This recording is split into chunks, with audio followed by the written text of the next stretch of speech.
So it looks like everybody is nicely settled in. So this is going to be a little bit different than what you've seen throughout the day. This is what I would call a fireside chat. We're not going to be making any grand pronouncements. We're going to be sharing some accumulated wisdom over several decades. And each of the people that you see on stage has made a major contribution to VR and AR over many, many years. And what we want to do here is it's actually a couple of different things. First, we want to kind of revive a little bit of lost history of VR. A lot of VR that happened in the 90s is kind of below the surface consciousness of most people. And all of these people were involved in that in different capacities over that period of time. So they've made mistakes. They've had tremendous successes. We want to share all of that with you so that you don't make the same mistakes that we did and that you can replicate the successes that we had as well. So I'm going to take 5 minutes and introduce each of these people because they deserve all of this and more. So the first person is Tish Shute. Tish is a pioneer in AR, VR, and MR, as well as spatial computing. She's currently the director of AR, VR, and MR for corporate technology planning at Futurewei. So. I can't find him. She's taken a leading role in the emergence of AR and VR into the consumer market. She also happens to be the co-founder of Augmented World Expo, now in its 10th year, and the world's largest event focused on everything we're talking about. She also co-founded AugmentedReality.org, a global not-for-profit organization dedicated to advancing AR and VR. So her expertise is without question. Linda Jacobson started reporting on VR in 1988, then wrote the book Cyber Arts, Exploring Art and Technology, as well as Garage Virtual Reality. She co-founded the Bay Area's first VR user group, helped create and launch a little thing called Wired Magazine. She's written UI patent applications, toured the US performing as the 3D virtual character with world music ensemble De Cuckoo. In 1995, she had the world's best job in this industry. She was the world's first VR evangelist at Silicon Graphics. Linda created and managed partnerships in the industry, academia, education, the arts, and government. She later co-founded and ran a commercial VR production studio. Today, she's a VR AR venture partner for Accelerator Ventures and a board member of the Virtual World Society. And again, we are delighted to have her here. Tony Parisi, a man who needs very little introduction, but I'll do it anyway. A VR pioneer, serial entrepreneur, author, and angel investor, currently head of VR and AR at Unity Technologies and Innovations, where he oversees the company's strategy for virtual and augmented reality, experiential marketing, and advertising. Prior to Unity, he was an individual consultant developing technology and solutions for WebGL, VR, and AR, and mentored VR and AR startups. He was the co-creator of the VRML, or as we used to call it, VRML, and X3D ISO standards for network 3D graphics, and the specification editor for GITF, the new 3D file format standard for WebGL and OpenGL applications. He's also a successful O'Reilly author of numerous programming guides. David Frerichs, a long and distinguished career in both marketing and engineering. Currently a principal engineer for Amazon Alexa voice services, David has designed and shipped natural language UI for cars, homes, and virtual reality. He's created visual authoring platforms for bots, agents, and interactive characters, helped set a new global standard for mobile music encoding, and he also happened to ship the first internet radio device. He also designed and licensed the first consumer VR HMD, which we'll talk about, and has been granted 4 patents in virtual reality, streaming media, and targeted advertising. He helped grow one of his companies to a nearly $300 million acquisition by Dolby, and was the director of product marketing at 3D Labs, the first desktop 3D graphics chip company. He was also in charge of 3D web clients and VRML standardization marketing at SGI. David, thank you for coming out for this. Ben Delaney, more than 30 years of executive leadership, marketing, and serial entrepreneurship in the VR and AR industries. As chief analyst of Greenlight Insights, he's the best-selling author of Virtual Reality 1.0 the 90s, and was the first VR analyst on the planet. Ben is the former editor of the Cyber Edge Journal. From January 1991 until January 1997, it was the voice of the virtual reality industry. Ben is an active and supremely cogent writer of articles, analyses, and missives on VR and AR. And he finds that amusing. We'll talk more about that later. Avi Bar-Zeev, a pioneer, an architect, and an advisor in AR, VR, and MR for close to 30 years.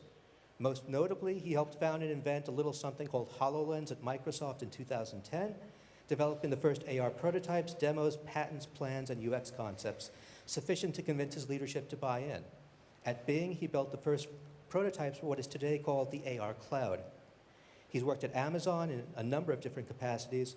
Most recently, he's been helping Apple advance its own rather undisclosed projects and has passionate opinions about privacy in VR, which we are going to hear more about later. In 1999, he co-founded the company behind Google Earth and subsequently helped define Second Life's core technology. Back in the mid-90s, he worked on groundbreaking VR experiences for Disney, including Aladdin's Magic Carpet VR ride, the Virtual Jungle Cruise, and Cyberspace Mountain, serving as technical lead on this and many other projects. Did I forget anybody? I don't think so. So, with all of that, first of all, give these people a hand.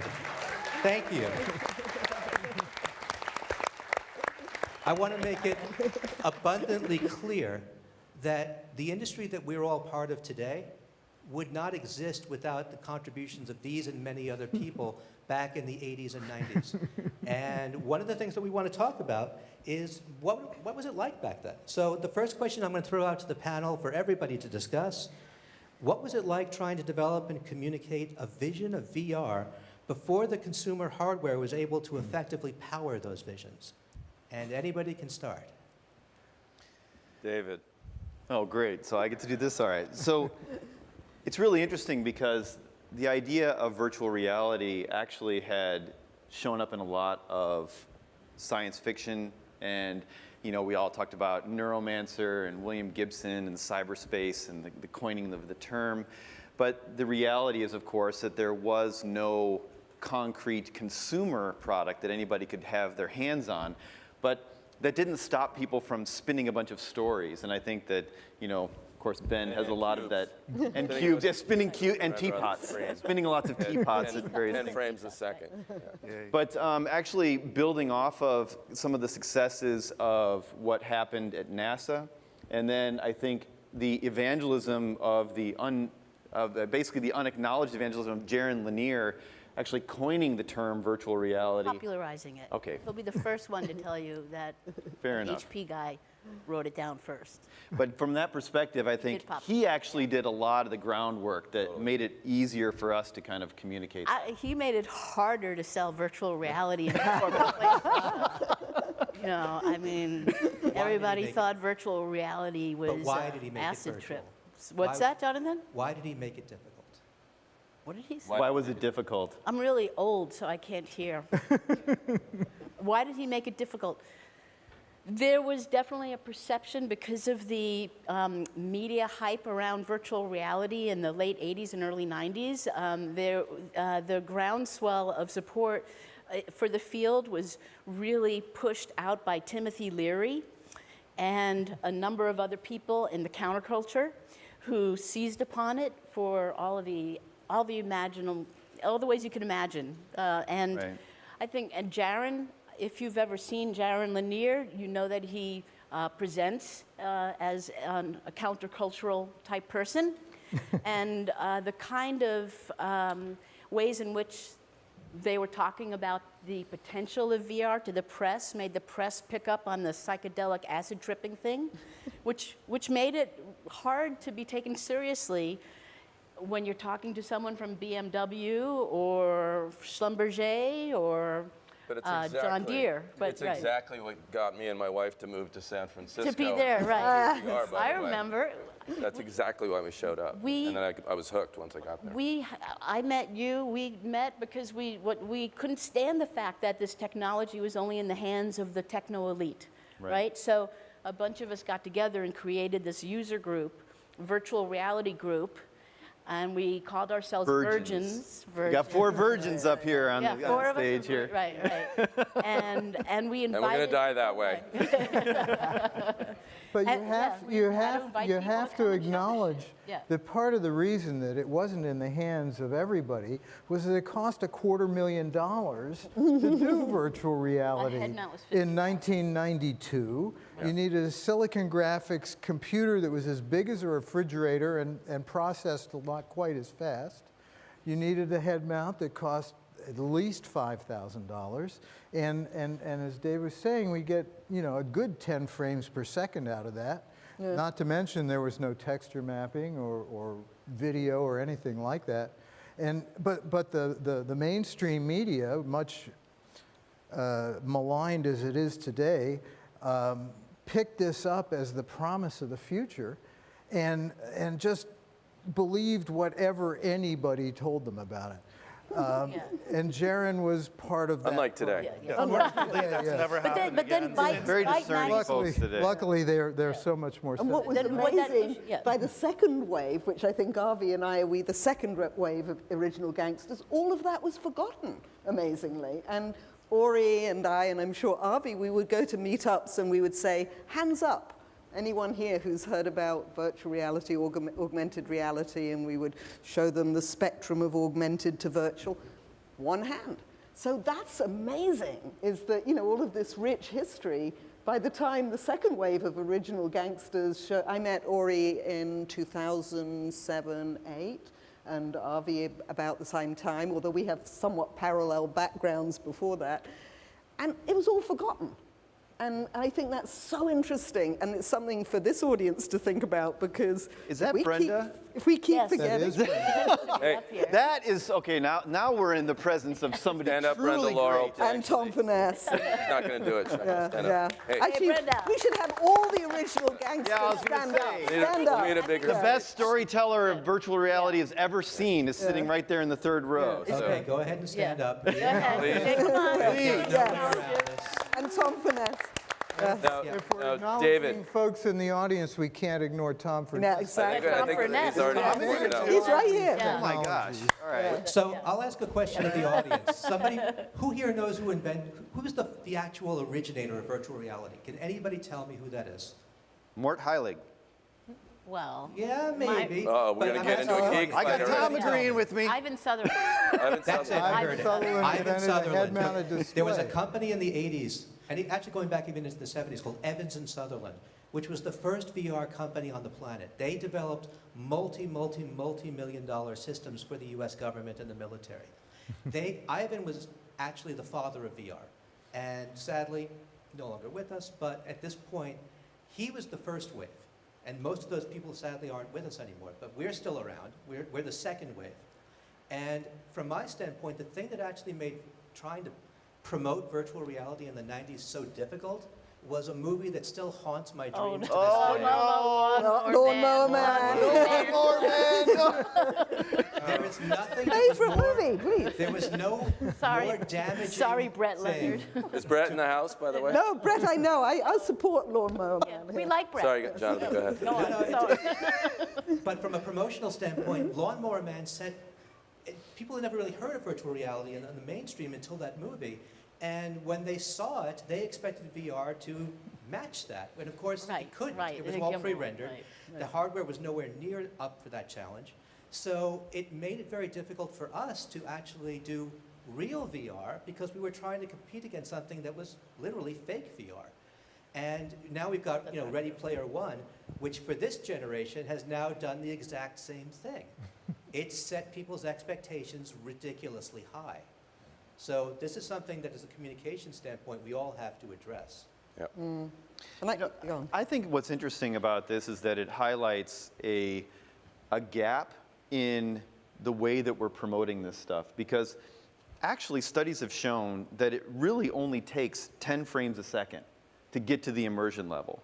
And so we get so fixated on speeds and feeds, when in reality, a few lines on a fake space boom driven with a virtual Mondrian that you can fly into, right? I mean, some people here in the room will remember those demos. Right, right. Those kinds of things, It's true. it's that kind of, or Hoodoo's out of, in Banff, right? Right. These kinds of things will draw people in because of the story content, instead of really focusing on, does it have, real-time ray tracing, and all this kind of stuff. That's a red herring. There's no better proof of that than the fact that Snapchat lenses are successful now, right? I mean, they are not the highest production value things. They are not the richest content. Right. They're kind of clunky in a lot of ways, but they're digestible, they're quick, they're easy, and they get the job done. which proves what Myron Kruger used to say, another one of the pioneers of this technology, which is that interactivity trumps graphics any time. Every time. That's right.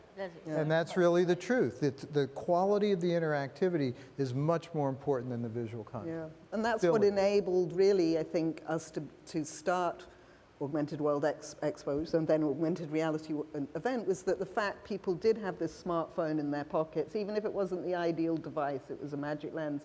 And amazingly, people could, right from the beginning of Augmented World Expo, there have been successful startups in this space. And it was that, people, I think you asked, what was it that, allowed us to get these sort of, movement going? And it's really, I think for Augmented Reality event, it was this combination of vision. We really focused on the vision with, we brought in the greatest visionaries, I think, perhaps, in our space that would come.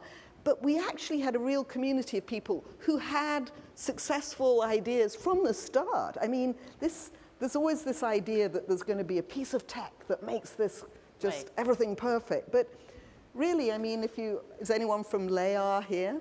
Not that it was a particularly great experience, but they actually... It worked. It worked. And I think that's my biggest sort of learning, is that, I mean, I did a robotics company long before people thought you could have an successful robotics company. Look, I think that's the technicians navel-gazing more than anything, though. That's a lot of infighting with the technical folk griping about things versus putting it in the hands of people who are actually going to use it to do something or enjoy something, a story. That's actually a good point, and that actually leads into the next question. I didn't What plan were the that. key challenges and opportunities that B2B VR faced back then? And I can tell you one, just from my perspective, bandwidth. Bandwidth. Back then, you were lucky if you were in an office with a T1 line, which was 1.54 megabits per second. On a consumer, you were lucky if you got 56 kilobits per second. And if you were really lucky, you had an ISDN line at 128. This is ridiculously slow internet, speeds.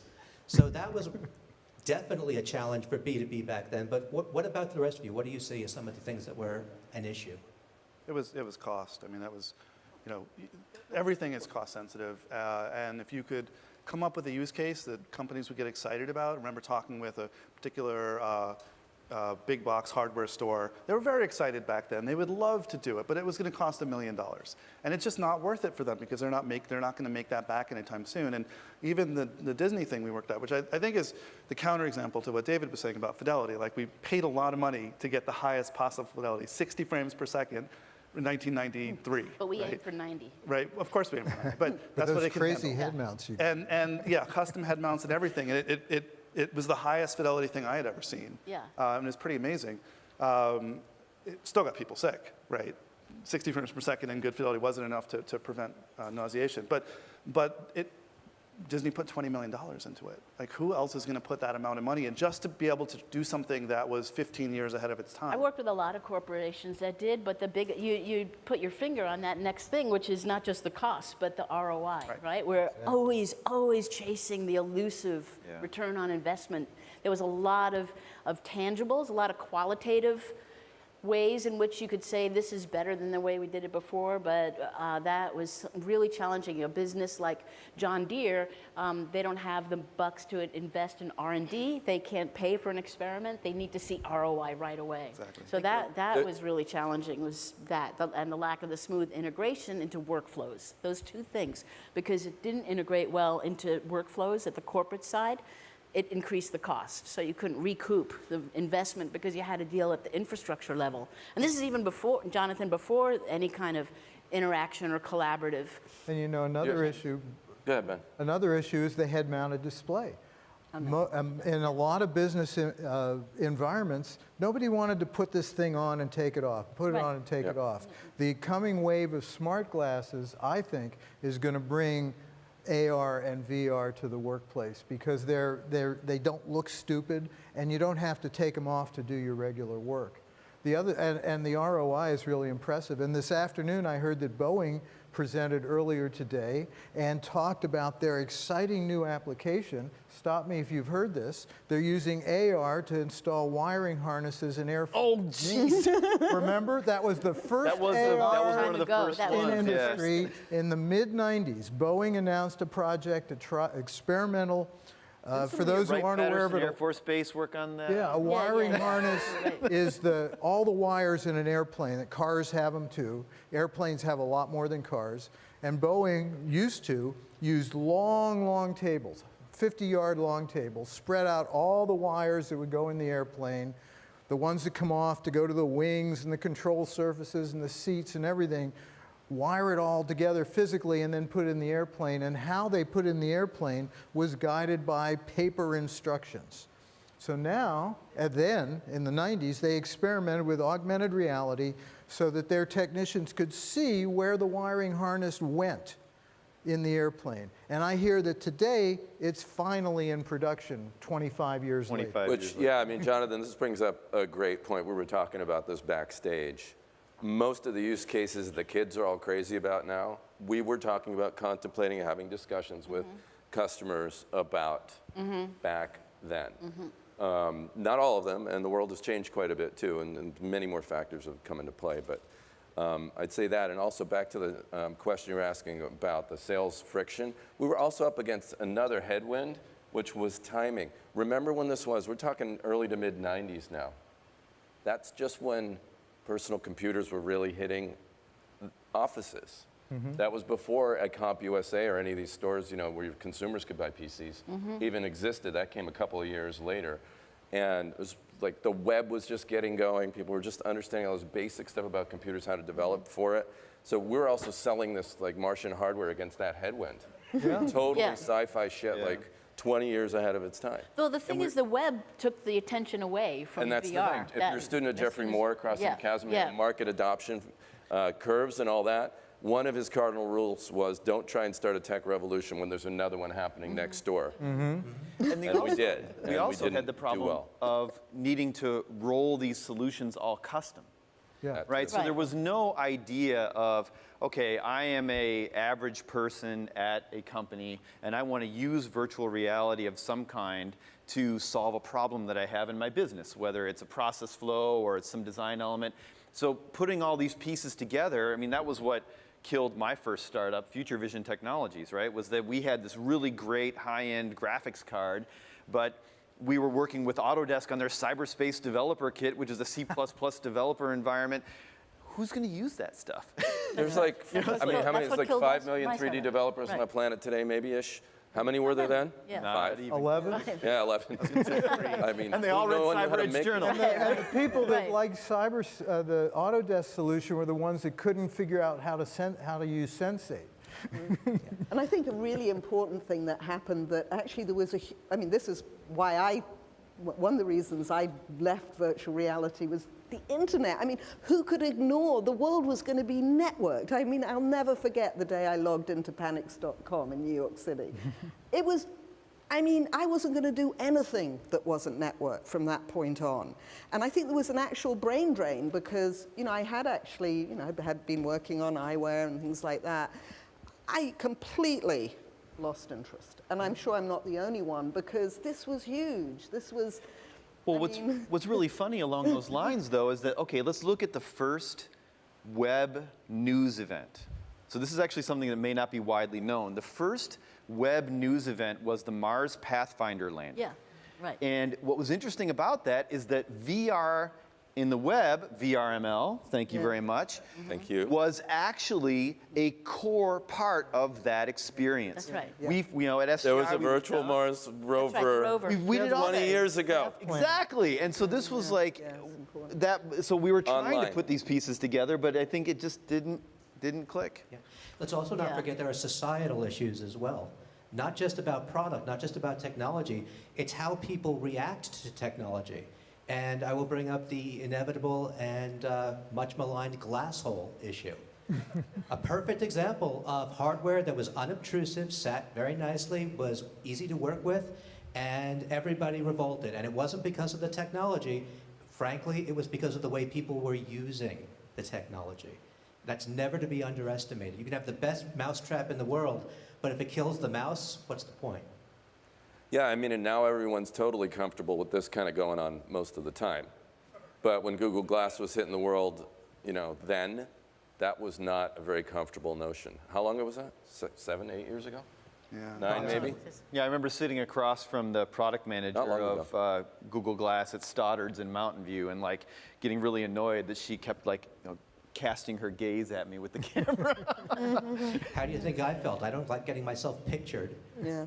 Exactly. But on the positive side of that experience, I think we all in this community of VR and AR, we've really sort of pioneered this understanding of making reality the platform, which is a very big deal. It's one thing to connect all the world's information. It's another thing to actually make reality the basis for computing. So I think actually all these experiences like the glass hole was important, but I'll say something a little controversial right now in that I would say now we're actually at this point that we're really looking at a heterogeneous landscape for spatial computing, and actually hyper-personal computing, which would be the eyewear, is actually going to probably, it'd be a very important niche, but we're at this point that, this transition where we are going to see, I'm talking, over the next 50 years, basically these light bulbs will be transmitting light and data. This isn't far off in the technology, it's probably far off in the sort of world and market and business things. So, all of these experiences have been super critical for our understanding, the glass hole experience and all these things, because, this, it's pretty, spatial computing is happening. Think of everywhere now in the peninsula, you see the self-driving cars, and just think about it, those screens are just, that's probably going to be one of the first big adoptions. And so back to the timing thing that I was talking about, I think we're not in that situation. There's not a bigger game next door. No, this is the main event. No, main event, absolutely. And that absolutely makes all the difference, which actually leads to the next question. Thank you for that setup. Why do we keep doing that? What I lessons didn't read the question. So. Must be a What musician. lessons can be learned today from those early attempts to bring VR to the mainstream? How can we tell all the folks in the audience the mistakes that we made, and so they don't make them themselves? The first thing to do is to go buy every back issue of Cyber Edge journal you can put your hands on. Read them And all. Know reread your it, because prior art. the willful ignorance of developers today is very surprising, because there were so many lessons. It's hard, we can come up with some, Yeah. but there were so many lessons learned by so many more people that are sitting up here on this stage. Between that and between old SIGGRAPH proceedings, if you couple those things with a few key books, you're going to really learn a lot. I don't know if it's willful ignorance. We were chatting, Ben and I were talking, no, it was Jonathan and I were talking about this just a little bit before we got up here. Because I've been finding in my experience, I had this wonderful moment, if I can just share a quick anecdote. It was SVVR, the first ever SVVR conference in 2014, I think it was. It was fabulous, right? And I was invited to speak because, they pulled me out of mothballs from all my VR stuff. And I assumed I was going to be this history piece. And I get up on a stage, I think Philip Rosedale was there. There was a few other old geezers, like maybe, a few newbies too. And I was introduced as someone who created VRML. I got a standing ovation, and there was a bunch of the young kids. And like 2 years before that, I could not get arrested in Silicon Valley. Like 3D, like nobody gave a shit about 3D in Silicon Valley until that whole Oculus thing. That's because right? there are videos of you. What's You don't have to read what you wrote. We have tons of videos. Well, maybe that's what it is. Very well. But my point is, what I have found is nothing but welcoming and respect from the newer generations who actually want to learn from us. So if there's a gap there, I don't think it's willful ignorance. I believe there's ignorance. I think there's a bit of press, all of a sudden, oh, Oculus, and then there's, The Verge coming out and doing some articles on it, and they've got like a really spotty history, and they're missing half the players. Right. There was a lot of that going on, and so maybe some of us oldsters were a little bit bruised by that for a little while. But I feel like when it comes to the people in the trenches doing the work now, they actually do want to learn from us, and that's really great. And That's why VRML we're is here. super important. This is, if you can say one thing I'm disappointed in the last 10 years, it's that it's taken us so long to relearn what VRML really understood. And think of it, reality is the platform. There has to be an open stack. I'm sorry, that's just a requirement. So we have to really look back at this work and the thinking, and I think that's really, that is important, because that hasn't really happened in the last 10 years. I look back over, ARE 2010, and we were talking about, things like that then, and now we've sort of kind of got back into the thing that, there's The wonderful OpenStack's work. coming. It's making a comeback. It is. Everyone's Wonderful realizing work going on. that Is that's Mozilla in the house? There's probably people here that are working on these things. But the answer to The the first 3 or specific 4 years question, post-Oculus was not a very OpenStack time, but it's coming around now. Yeah. but the answer to the specific question of what lessons did we learn, I think that hear that. Avi is our best case study here, because what they did at Keyhole, right, is they That's took right out of and created the a visionary. consumable piece of software that could run on a broad set of hardware that was interesting and useful to a broad set of people. And I think that completeness of solution, I still don't see a lot of that. 100. So let me It just, actually a little ran on behind. 56K modems So- back then. See, exactly. And It was terabytes, amazing. You terabytes saw it on of data. CNN broadcasts. I mean, it was like Yeah. solving Well, problems. thanks that to everyone could Dave experience. Lorenzini, who's here, who really popularized that. It was also one of the demos that was developed to sell high-end It SGI. came So from out of SGI, originally an it was SGI out of demo. the apps engineering team Yeah. From in the my egg group. at And the- this on the is top It of was it. from the amazing. visionarium. And a really bright guy named Chris Tanner figured out how to Right. shrink it to commodity hardware. Right, so it right. didn't And need custom Aubin was there, hardware. Mark Aubin, and Mark Mark Aubin Daly, helped all with the those data guys. collection and Right, everything. right. And- But the fact that SGI didn't capitalize that and that it was spun out and you guys started Keyhole around it, it points exactly to this, what you need to understand to be successful in selling to enterprise. Yeah. And one of the reasons that it wasn't commercialized at SGI was because SGI couldn't figure out the business model for it and wasn't in the GIS or the geospatial terrain mapping space so much. Right. But so the takeaway from that is that people buy from people who understand their problems. People buy from people who talk the talk and walk the walk. And so unless you're selling enabling tools like Unity or like hardware, you're not in the VR business, right? You're in the business of whatever audience you're trying to address with your virtual reality tools. So it's critical to have good product market fit and to talk the talk and walk the walk and understand the language and the pain points of the people you're addressing. So I think this is kind of like our community to compare and change. Let me right. expound on that a bit, Yeah. because one of the things that I've noticed in the course of 30 years of doing all of this is this market goes in waves. It's a sine wave. It goes up, it goes down, it goes up, it goes down. We've been through 3 ups and 3 downs through my career. And one of the things that I've noticed, and this may be a slightly controversial point of view, but what really helps the long-term viability, I think, of the VR and AR market is when the market leader implodes. I'm talking about SGI back in the day. What happened when SGI imploded? You're hit What- my heart. I know. Linda was out of work. Traumatizing him. But No, I the love cart, the before cart that. gets By the way, feeds a I whole used to bunch work- of I was creatures. at SGI when a lot of this was happening as well. Was it painful? Yes. But what happened when SGI went under is all of that engineering and other marketing talent dispersed. They went into other startups. And those startups took things to the next level. So when SGI went down, that was the down cycle. But then 5 to 7 years later, it came back up. And all of those people tended to be veterans from, guess what, SGI. In Finland, when Nokia imploded, the best thing that happened to Finland was Nokia imploding because their startup scene now is so rich, so vibrant, with all of those engineers who are now building the next generation platforms in hardware and software. So while I recognize, and believe me, I loved SGI, but for the long-term health of the industry, it imploding actually, I think, was a good thing. Well, they were unable to Yeah. move to the small form factor in the PCs. They just couldn't change from the mainframe mindset. They tried to build small PCs and they were jokes. They just couldn't make that change.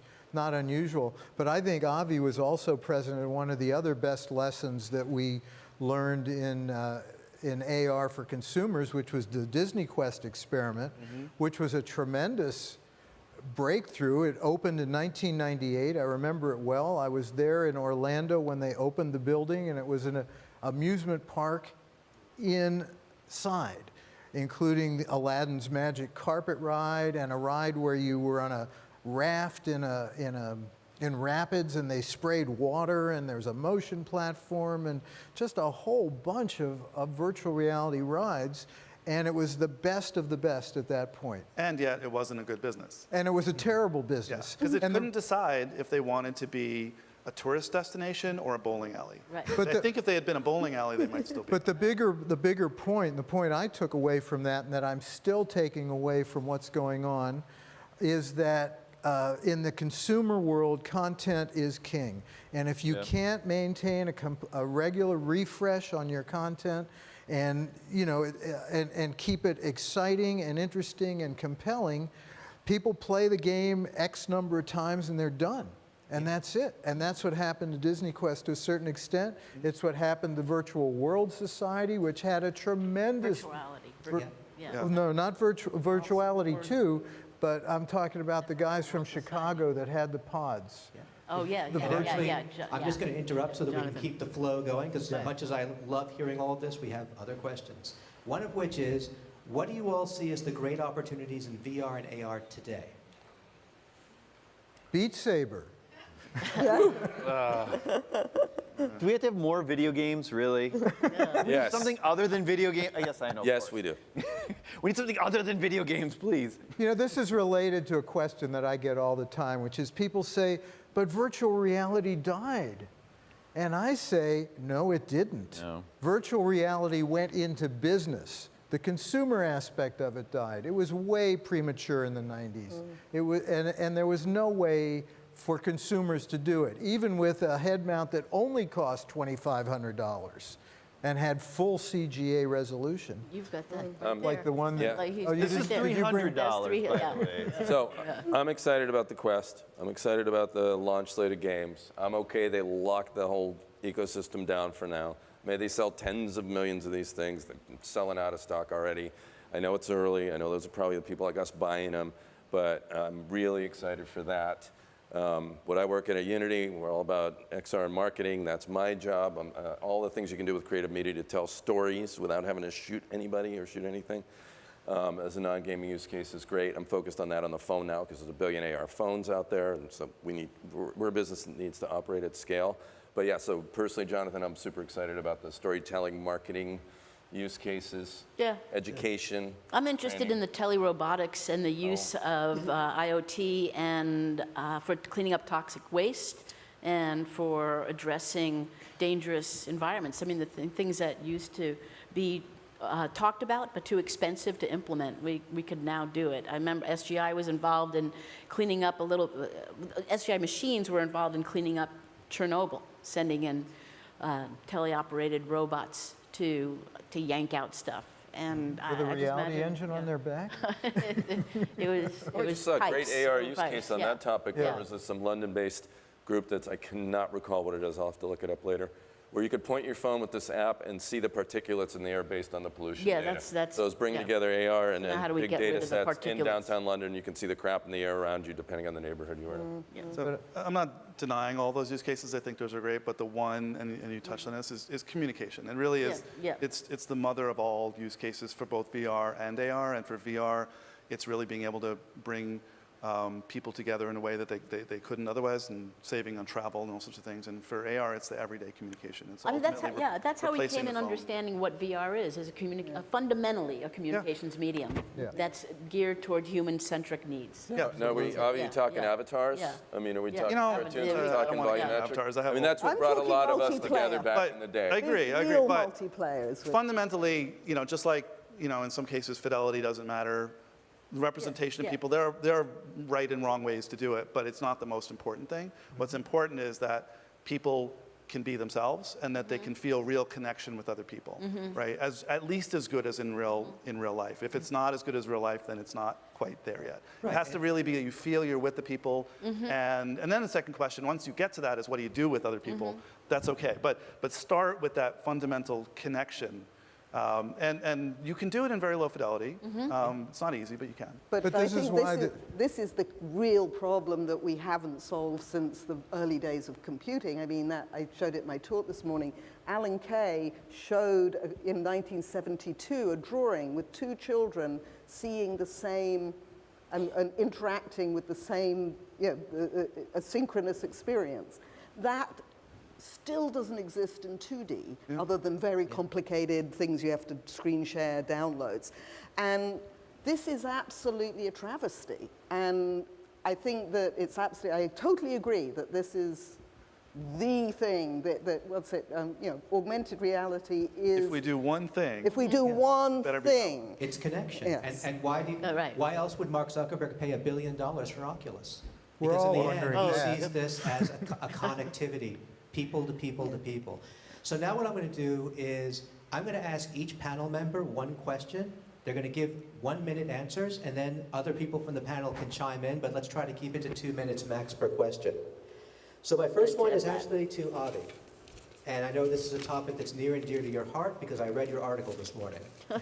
How do privacy concerns impact technologies like eye tracking? Sure. Thanks for the opportunity to talk about that. Yeah, so the article is a lot longer, and I won't be able to speak to everything.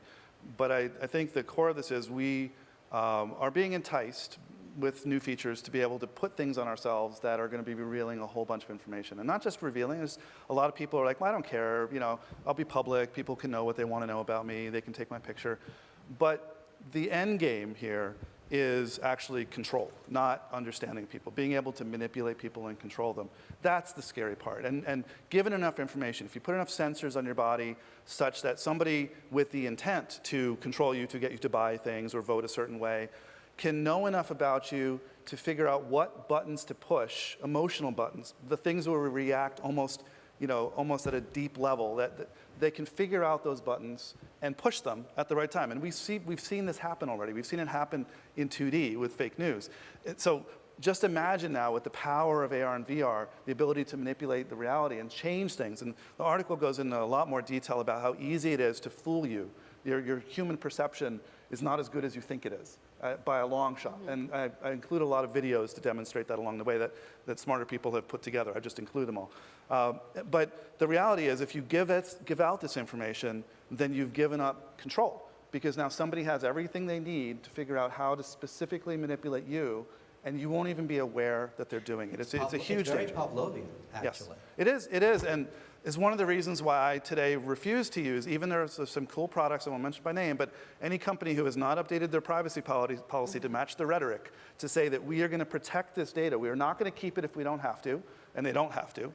And we're going to protect it. We're going to destroy it if we possibly can, encrypt it on the device if necessary. If they're not out there in front saying, here's exactly what we're doing with your data, I'm not touching their product. Because I know this, with biometrics, it is straightforward. Jeremy Balanson, who's also could be up on the stage here with us, has very well proven to my satisfaction that just having a little bit of information about how you move your body is enough to uniquely identify you. So if a company knows your identity and they have that information, any promises of anonymity are complete bullshit. They can reverse it at will. And other people can reverse it if they get both sets of information. So one solution is nobody's allowed to have both. One company can have my identity, another company can have my personal information, the other stuff around me, the marketing, the ad-driven stuff. Or the company just has to say, no, we're not going to collect this. We're going to keep it on the device, encrypted, with the best practices, the security practices, and nobody gets access to this. And that's the most important thing. So now 30 seconds. 30 seconds, rebuttal, amplifications. Anyone want to chime in on that? Privacy is an obsolete concept, and we need to get used to it. If anybody has read 1984, you see where that's going. I don't know what the solution is. I think we've let the genie out of the bottle. I agree with you completely. I don't like it. I turn off as much of the tracking as possible. I won't have a home spy in my house, but nonetheless, I know I'm still being followed, and it's crazy making. Without taking too much more time, go back to glass. What killed it was that they took the wrong stance on privacy. They could have come and said, well, we have this technology that blurs faces in Germany because of Germany's privacy laws. So let's just do that by default. Unless somebody is opted in to being photographed, we are going to automatically blur their faces unless they're in my network and I have their face stored. Like Jonathan. Yes. So they could have done that. They could have been privacy first. They chose to not think about that in this case, and the product failed. And I think that will still continue to happen. But the question is, so we are concerned, or I'm using the we of people who are maybe building this stuff or interested in trying to compete, but does the average consumer care? I think, Ben, that's your point. When we have a lot of people getting all upset about privacy, and then you ask people, how many of you use Gmail? Who uses Gmail in this room? Google knows everything about you. Everything. Yeah, but the point is, love you, Google. The point isn't really if people, whether, I mean, to me, the point isn't whether people are aware of this problem or not. I mean, this is a real problem.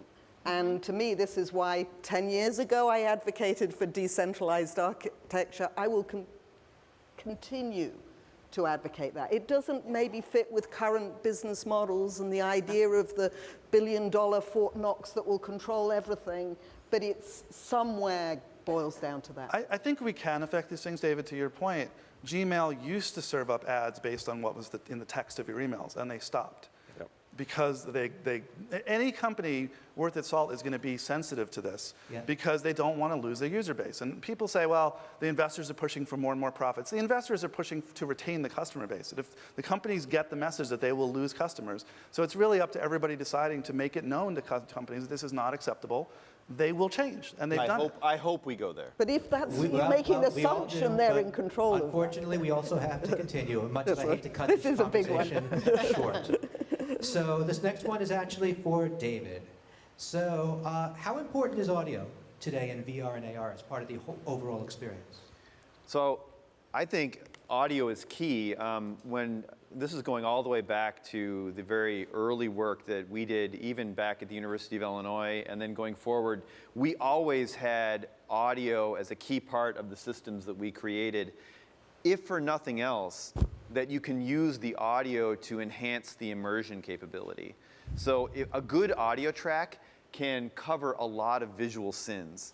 And a good audio track also has a sensitivity to continuity to the human perceptual system that vision doesn't. We can handle jump cuts in vision better than we can handle a jump in the audio. You immediately jar when a CD skips. How old am I? You immediately jar whenever a piece of audio skips.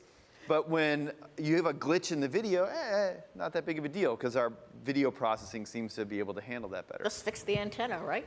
Get that going, man. So yeah, to me, audio has to be fundamental. And anybody who's played Breath of the Wild, anybody plays Zelda Breath of the Wild, the audio design in that is as good, if not better, to me, than the visual design. And I still am playing that game continually because I just enjoy the audioscape that's inside of there. Good.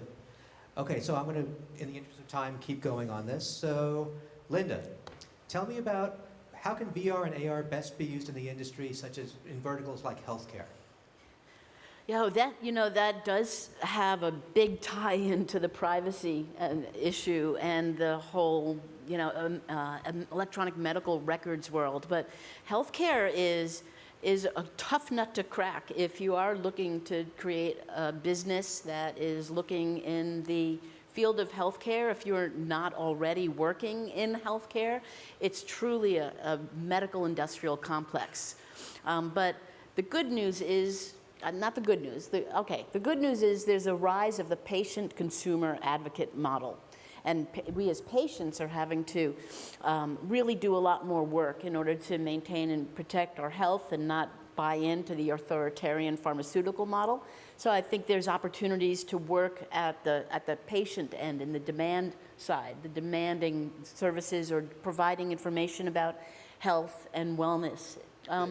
By the same token, there's a rise in incredible rise in chronic conditions in this world right now, and the shift from healthcare to focus on on chronic conditions and terrible issues like addiction and mental health that aren't receiving enough support from the medical industrial complex are really ripe for innovators who have communication skills and tools to go in. Are you like cutting me off during my I am slightly acceptance cutting you speech? off, I'm afraid. I've been informed by management I have to Okay. really finish this fast. So, Tony, quickly, tell me about the game engines. How do they impact the VR market today? Oh boy. Well, I mean, most of the stuff we're seeing is built on engines like Unity. Most of it actually built on Unity when it comes to AR and VR.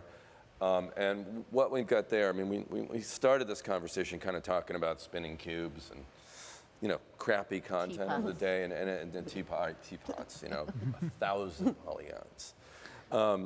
And, you know, without engine technology like this that is just pushing the envelope, and it was born in gaming.